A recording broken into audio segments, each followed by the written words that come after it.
In this ongoing series, I aim to chart the entire history of one of humankind's most spectacular art forms, animation. In this first part, we'll discover the early history of the art form, from prehistoric explorations of movement, ancient artworks, pre-cinema devices, and the earliest projected stories. This is the evolution of cartoons. Part 1: The prehistory of animation. Did you know that the art of animation is older than the medium of filmmaking itself? In fact, one might argue that filmmaking isn't even possible without the concept of animation to begin with. At their true core, movies or motion pictures are nothing but illusions of light, flashing thousands of singular images before our eyes in rapid succession at a rate so fast that it tricks our brain into thinking we're witnessing natural movement. All films, whether hand-drawn, computer-generated, or live-action, owe their entire existence to the illusion of animation. So it's no surprise that some of the earliest films ever created experimented with bringing hand-drawn images, cartoon characters, and inanimate objects to life. This is what we now consider to be the art of animation in its most basic form, and it's one which has only grown with the art form of cinema, and quite rightly has helped grow the art form of cinema along with it, with many filmmaking techniques we now consider standard in both animated and live-action productions having been developed to assist the creation of animation. Humans, however, were interested in the illusion of moving images thousands of years prior to the development of celluloid film. The earliest examples of human fascination with movement in art have been found in prehistoric cave drawings across the globe, some simply featuring animals with multiple sets of limbs implying movement, others sets of sequential images, which scholars suggest may have been lit one by firelight to suggest movement during primitive storytelling. Similar sequential art has been found in ancient Egyptian tombs and on Middle Eastern artifacts, dating back over 4,000 years. Perhaps the first known device used for animated illusion is a pottery bowl dating back to 2500 BC, featuring sequential images etched around it which appear to move when spun. However, the most spectacular example found in the ancient world is the Parthenon frieze, a continuous tableau of Pentelic marble sculpture presented on the Parthenon in Acropolis, Greece. Once again, the frieze is an example of early sequential imaging, though this piece, as well as being described as displaying movement, rhythm, and melody, actually displays a simple narrative: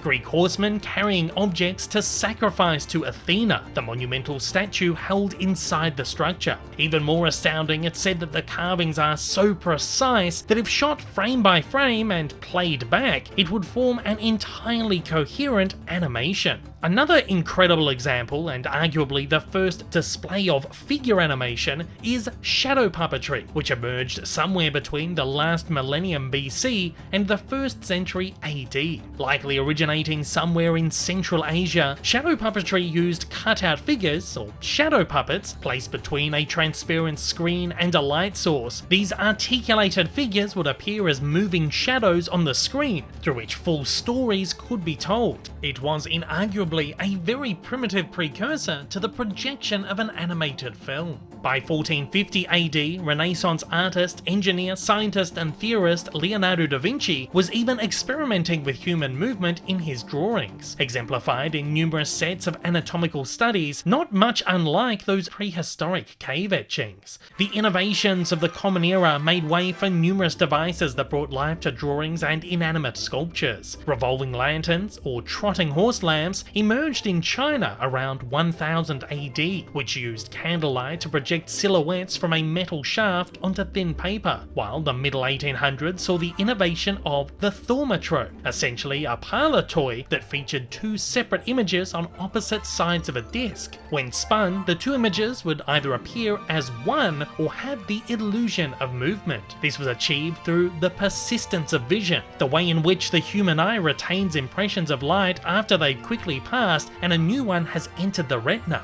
Soon after, this concept was applied to from mathematician and physicist Joseph Plateau's phenakistoscope, a paper disc with evenly spaced successive sequential pictures which could be spun to create the illusion of movement. The popularity of the phenakistoscope, likewise a novelty toy, led to the much larger zoetrope, a spinning drum with a similar paper strip, likewise adorned with sequential pictures in a loop, and later the praxinoscope, a very similar device which used mirrors to aid in the movement. It was perhaps the magic lantern, debuting in the middle 1600s, that was the most important innovation in animation to this point, 200 years before the invention of photography itself. The device, somewhat resembling an early camera, utilized a gas lamp to project images painted onto small pieces of glass, essentially slides. By the 1700s, advancements in magic lantern technologies allowed artists to move the images with the use of multiple planes of glass and jointed figures moved by levers, rods, or worm wheels. Magic lantern shows became increasingly popular attractions for pre-cinema audiences, and by the late 1700s, artists had discovered how to use them to project images onto smoke and thin transparent screens, a technique used in the highly popular horror theatre, the Phantasmagoria. With the invention of electricity in the late 1800s, magic lanterns could be operated by light bulbs, allowing much sharper, brighter, and larger projections, utilized in huge theaters with audiences in their thousands. With this, new technologies also allowed for the use of revolutionary dissolves and transformations. The first photographs were taken in the middle 1820s via a technique known as heliography, upon which impressions of light could be produced on metal sheets. Soon enough, inventors discovered ways to print light onto specialized paper utilizing photosensitive chemicals. By the late 1870s, these photographs were utilized to document movement via a technique known as chronophotography, described as a set of photographs of a moving object taken for the purpose of recording and exhibiting successive phases of motion. While these were never exhibited as motion pictures, but instead presented on simple cabinet cards for scientific research, the basic components of the eventual celluloid film and frame-by-frame animation of movement were here. Using today's technology, chronophoto series such as 1877's The Horse in Motion can be combined to create the earliest examples of cinema and animation.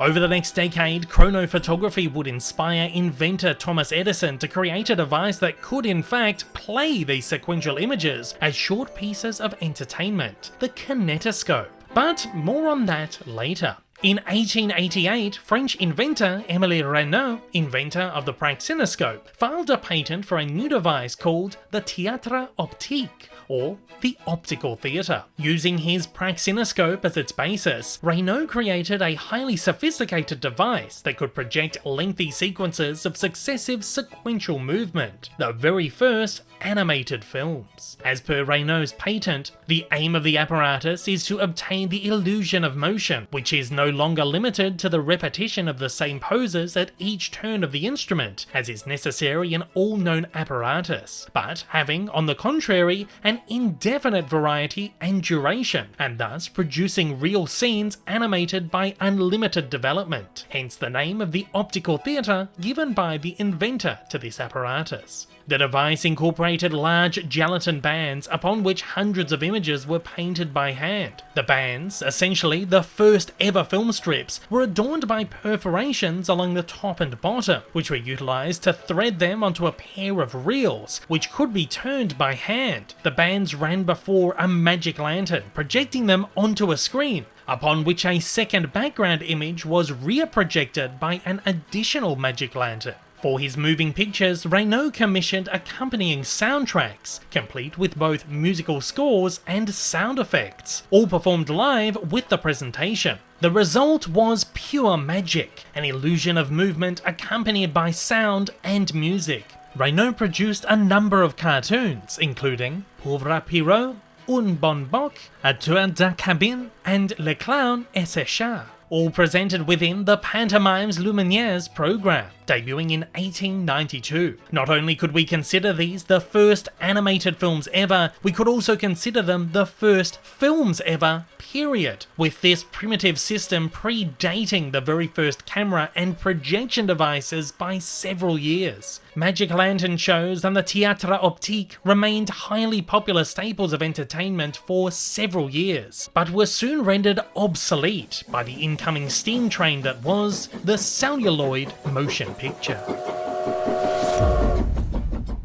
On the next installment, we dive into the early years of celluloid film and animation between 1884 and 1905, touching on the revolutionary works of Thomas Edison, the Lumiere brothers, Georges Méliès, and J. Stuart Blackton's Vitagraph Studios, right here on The Evolution of Cartoons.